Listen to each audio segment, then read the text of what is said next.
ቅዱስ አጠራር ጸሐፊ ዲያቆን ሄኖክ ኃይሌ ተራኪ ታቦር ክርስቲያን።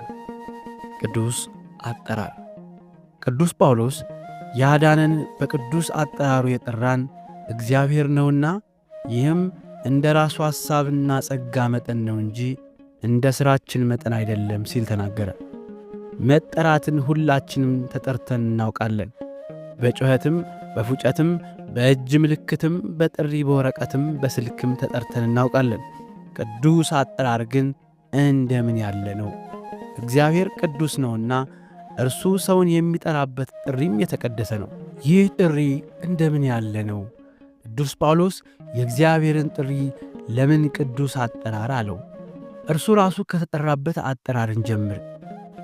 ሳኦል ወይም ቅዱስ ጳውሎስ ክርስቲያኖችን ሊያስርና ሊያሰቃይ ከበላይ አካል ደብዳቤ ተቀብሎ በደስታ እየቸኮለ ሲሄድ የበላዮች በላይ ደማስቆ ላይ አስቆመውና ጠራው።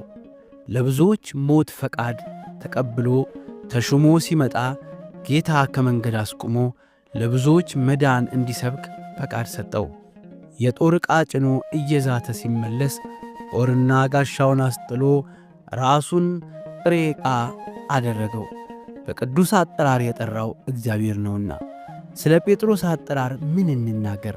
የ50 ዓመቱ ዓሣ አጥማጅ ጎልማሳ ሌሊቱን ሙሉ መረቡን ጥሎ የሚያድረው ትዕግሥተኛ እንዴት እንደተጠራ ልብ በሉ። ለእርሱ ብዙ ዓሣ ከመያዝ በቀር ምንም ሕልምን አልነበረውም። የታንኳዎቹን ቁጥር ከማብዛት የዓሣዎቹን ገበያ ከማስፋፋት በቀር በጎልማሳ ዕድሜው አዲስ ሕልም አልነበረው። የመቁጠሪያ ዘመኑን እንዴት እንደሚያሳልፍና የዕድሜ ፀሐዩ ስትጠልቅ መረቡን አጥምዶ ለመመልከት ዝግጁ ከመሆን በቀር ምንም አዲስ ዕቅድም አልነበረውም። ጀልባው ላይ ተሳፍሮ ደግ ደጉን የሚያወራው ናዝራዊው ግን ድንገት መጥቶ ጎልማሳነቱን እንደ ንስር አደሰው። ሕይወቱን እንደ አዲስ አሁን እንደ ተወለደ ሕፃን ከ55 ዓመቱ አስጀመረው።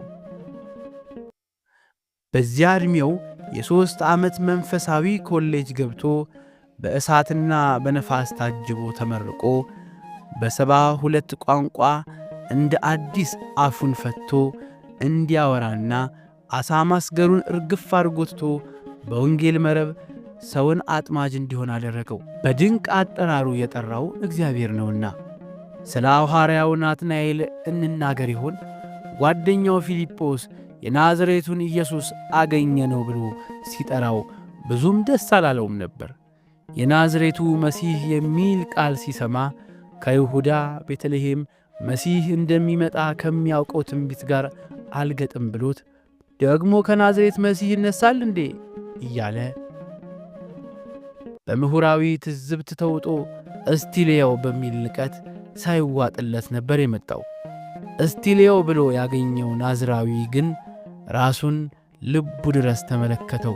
ሳያውቅ የጠቀሰውን ጥቅስ አስጥሎ የሚያውቀውን የራሱን የተሸሸገ ማንነት ሲነግረው መቋቋም አልቻለም። አንተ የእግዚአብሔር ልጅ ነህ ብሎ መሰከረ። እርሱ እንደ መሰለው የጠራው ጓደኛ ፊልጶስ አልነበረም። በቅዱስ አጠራሩ የጠራው እግዚአብሔር ነውና። የቀሬናው ስምዖን አጠራር ግን ከሁሉ የባሰ ነበር። እርሱ መንገደኛ ነበር።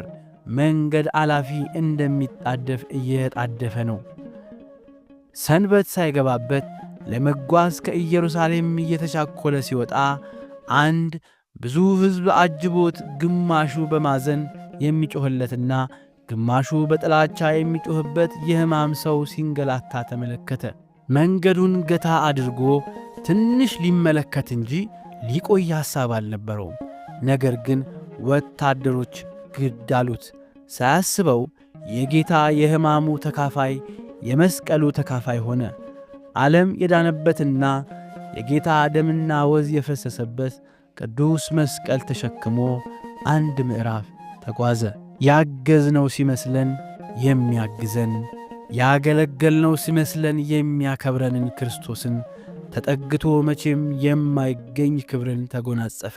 በዚያች ዕለት መስቀሉን ተሸከም ብሎ የጠሩት እንደ መሰለው ሮማውያን ወታደሮች አልነበሩ። በቅዱስ አጠራር የጠራው እግዚአብሔር ነውና። ጌታ ሆይ እኔ ባሕርያህን የጠራህበት ቅዱስ አጠራር እንዴት ያለ ይሆን? ስንት የጠርተኝ እንዳልሰማ እየሄጄ ይሆን? የአንተን ጥሪ ገፍቼ ለዓለም ጥሪ ጓጉቼ ስንት ሄጄ ይሆን? አብዝቼ ብጠራቸው አብዝተው ከኔ ራቁ ካልካቸው መካከል እኔ ይሆን? እባክህ ባልሰማህም ጥራኝ፣ ባልመጣም ጥራኝ።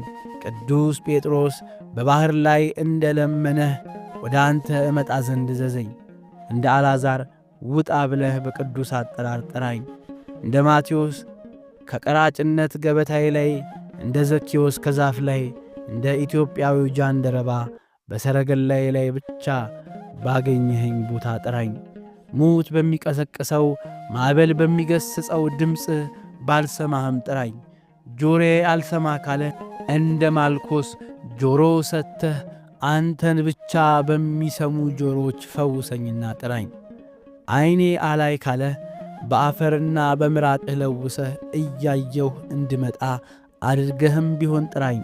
አሁን በቅዱስ አጠራር ስትጠራኝ ካልሰማሁ በኋላ ልትፈርድ ስትመጣ እናንተ የአባቴ ብሩካን ወደ እኔኑ የሚለው ቅዱስ አጠራርህንም ሳልሰማ መቅረቴ አይደል?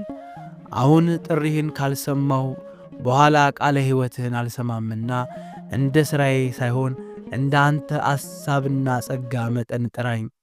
ያዳነን በቅዱስ አጠራር የጠራን እግዚአብሔር ነውና ይህም እንደ ራሱ አሳብና ጸጋ መጠን ነው እንጂ እንደ ሥራችን መጠን አይደለም። የካቲት 5 2013 ዓ.ም ተጣፈ። በዲያቆን ሄኖክ ኃይሌ የጊዮን ወንዝ ከሚለው መጽሐፍ የተገኘ። ተራኪ ታቦር ክርስቲያን